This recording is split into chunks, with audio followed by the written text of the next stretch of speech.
Vincent and Ma'am Daisy Bersabal. My respect to the dignitaries. We have Sir Alex Bisagas, our school principal. Our honored guest, Miss Kim Handog. We have also our PTA President, Engineer Alan Paul Habines. My fellow educators, the proud parents, awardees, ladies and gentlemen, good afternoon. Good afternoon.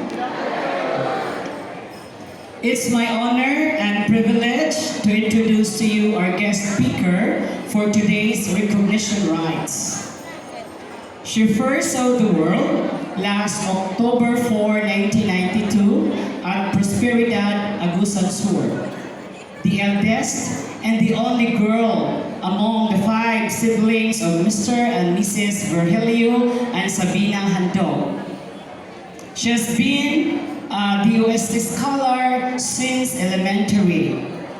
She completed her elementary education at Patinay Elementary School, Agusan Sur with honors. Graduated from this institution, Ginakot National High School in the year 2008 as first honorable mention.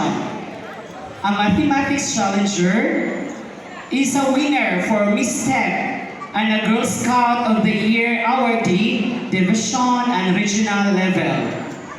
She graduated Bachelor of Science in Computer Engineering at Bohol Island State University, main campus with flying colors. Kay bawa man tatanan nga ang BISO, grabe jud basta engineering.